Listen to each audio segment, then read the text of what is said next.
యుద్ధాలతో సాధించేది ఏమీ లేదు. మానవాళికి కష్టాలు కన్నీళ్లు తప్పించి ఇదంతా ఎందుకు చెప్పాల్సి వస్తోందంటే 2022 ఫిబ్రవరి 24న రష్యా ప్రెసిడెంట్ వ్లాదిమిర్ పుతిన్ ఉక్రెయిన్పై యుద్ధానికి తెరతీశాడు. అప్పటి నుంచి మొదలైన యుద్ధం ఇప్పటి వరకు అలా కొనసాగుతూనే ఉంది. ఈ యుద్ధంలో ఉక్రెయిన్ ఎంత నష్టపోయిందో రష్యా కూడా అంతకంటే ఎక్కువే నష్టపోయింది. ఇక తాజాగా రష్యా రాజధాని మాస్కోలో పెట్రోల్ కొరత ఏర్పడింది. ప్రజలకు ఇబ్బందులు తప్పడం లేదు. అమెరికా ప్రెసిడెంట్ డొనాల్డ్ ట్రంప్ అత్యుత్సాహం ప్రదర్శించి ఇరాన్పై బాంబుల వర్షం కురిపించాడు. దీని ఫలితం యావత్ ప్రపంచం అనుభవించింది, ఇప్పటికీ అనుభవిస్తూనే ఉంది. ఇరాన్పై అమెరికా, ఇజ్రాయెల్ బాంబుల వర్షం కురిపించిన వెంటనే ఇరాన్ హోర్ముజ్ జలసంధిని మూసివేసింది. దీంతో ఆ జలసంధి గుండా రవాణా కావాల్సిన ముడి చమురు నిలిచిపోయింది. ప్రపంచవ్యాప్తంగా ఇంధన సంక్షోభం ఏర్పడింది. అమెరికాలో కూడా పెట్రోల్ ధరలు పెరిగి అక్కడి సామాన్యుడు ట్రంప్ను శాపనార్థాలు పెట్టడం మొదలుపెట్టాడు. ఇక మాస్కోలో కూడా పెట్రోల్ కొరత మొదలైంది. అయితే అక్కడి ప్రజలు పుతిన్కు భయపడి నోరు విప్పడం లేదు. మొత్తానికి చూస్తే యుద్ధాల వల్ల ప్రపంచంలోని ప్రతి దేశం ఇబ్బందులు పడుతోంది. ప్రస్తుతం పెట్రోల్ సెగ మాస్కోకు పాకింది. ఆ వివరాలేంటో ఇప్పుడు చూద్దాం.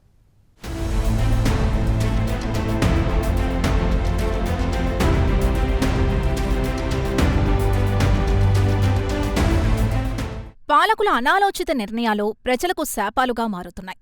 ఇక రష్యా ప్రెసిడెంట్ వ్లాదిమిర్ పుతిన్ ఫిబ్రవరి 24, 2022న ఏ ముహూర్తాన యుక్రెయిన్పై యుద్ధం ప్రారంభించాడో కానీ ఇప్పటివరకు ఆ యుద్ధం ఆగడం లేదు. గత 4.5 సంవత్సరాల నుంచి పుతిన్ యుక్రెయిన్పై యుద్ధం చేస్తున్నాడు. యుక్రెయిన్ పూర్తిగా నేలమట్టమైంది.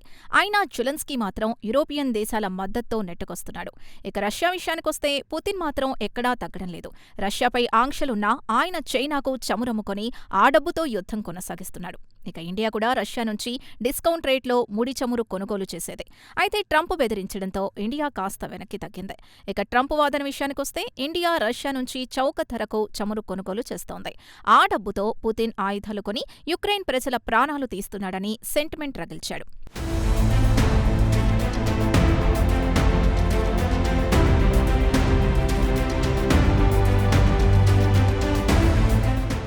ఇక పుతిన్ మొండిగా వ్యవహరిస్తూ పోతున్నాడు. ఎవ్వరి మాట వినడం లేదు. మొండి పట్టుదలకు పోయి భారీగా నష్టపోతున్నాడు.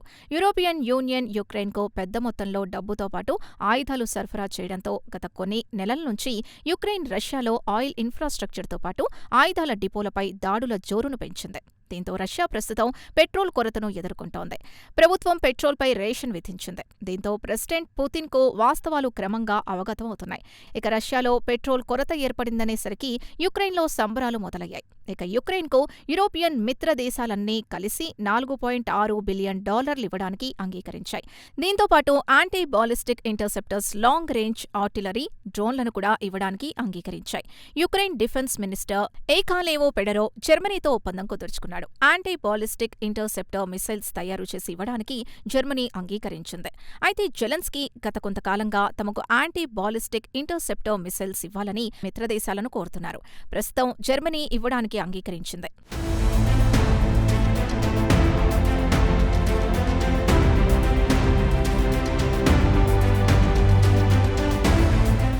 ఇక యూరోపియన్ యూనియన్ కూడా $6.9 బిలియన్ మిలిటరీ ఎయిడ్ని యుక్రెయిన్కు విడుదల చేసింది.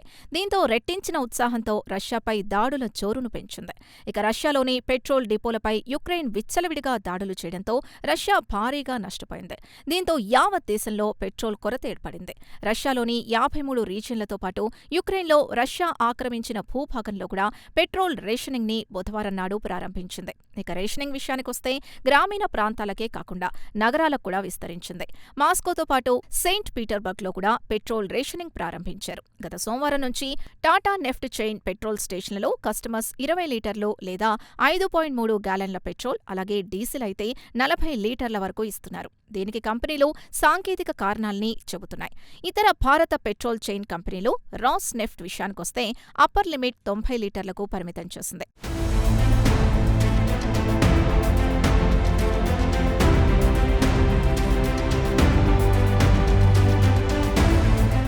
ఇక రాస్నెఫ్ట్, బాష్నెఫ్ట్తో పాటు ప్రభుత్వ రంగానికి చెందిన ఆయిల్ కంపెనీ బాష్కోరస్తాన్లో గత మంగళవారం నుంచి పెట్రోల్ని క్యాన్లలో ఇవ్వడానికి నిరాకరించాయి.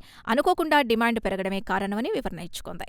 మే నెలలో ముడి చమురు ఉత్పత్తి తగ్గిందని రిఫైనరీలు చెబుతున్నాయి. ఇక ఇంటర్నేషనల్ ఎనర్జీ ఏజెన్సీ విషయానికొస్తే గత నెలలో రష్యా నెలకు 8.74 మిలియన్ బ్యారెల్స్ ఉత్పత్తి చేస్తే అంతకుముందు ఏప్రిల్ నెలలో 8.96 మిలియన్ బ్యారెల్స్ ఉత్పత్తి చేసింది. సుమారు లక్షల బ్యారెల్స్ ఉత్పత్తి తగ్గింది. ఇక రష్యాకు చెందిన చమురు ఉత్పత్తిదారులు గత కొన్ని వారాల నుంచి ఉత్పత్తిని తగ్గించేశాయి. యుక్రెయిన్ దాడుల్లో ఆయిల్ ఇన్ఫ్రాస్ట్రక్చర్ దెబ్బతింది. దీంతో రష్యాలో ప్రస్తుతం పెట్రోల్ కొరత మాత్రం భారీగా పెరిగింది. ఇక దేశంలో పెట్రోల్ కొరత పెరిగిపోవడంతో పుతిన్ ఆసియా మార్కెట్ల నుంచి పెట్రోలియం ప్రొడక్టుల్ని దిగుమతి చేసుకోవాలని ప్లాన్ చేశారు.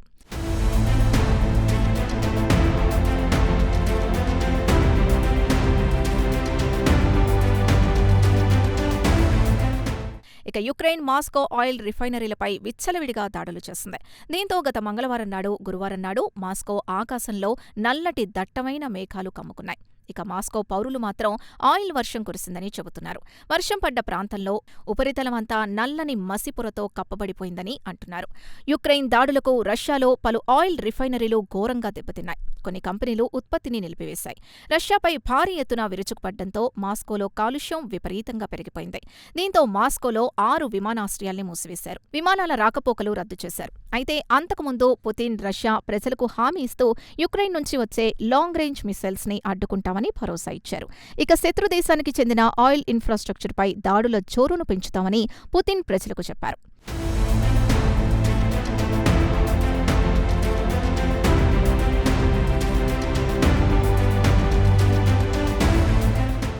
అయితే యుక్రెయిన్ మాత్రం చాప కింద నీరులా రష్యా ఆయిల్ ఇన్ఫ్రాస్ట్రక్చర్ని లక్ష్యంగా చేసుకుని దాడులు చేస్తోంది.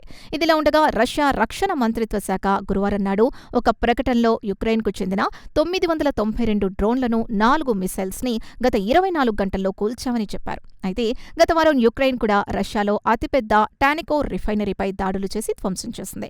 కాగా ఈ రిఫైనరీ విమానాలకు వాడే ఇంధనాన్ని ఉత్పత్తి చేస్తోంది. అలాగే మిలిటరీ అవసరాల్ని కూడా తీరుస్తోంది. ఈ నెల 12వ తేదీన యుక్రెయిన్ రష్యాలో అతిపెద్ద రసాయనాల ఫ్యాక్టరీని ధ్వంసం చేసింది. కాగా ఈ ప్లాంట్లో తయారయ్యే రసాయనాలతో రబ్బర్, సాలిడ్ రాకెట్ మిసైల్స్ ఫ్యూయల్గా వాడతారు. అయితే ఇటీవల కాలంలో యుక్రెయిన్ రష్యాపై పెద్ద ఎత్తున దాడులు చేసి ఆర్థికంగా నష్టాన్ని కలిగిస్తున్న క్రమంలో పుతిన్ కూడా ఆర్థికపరమైన సెగ మొదలైందని అంగీకరించారు.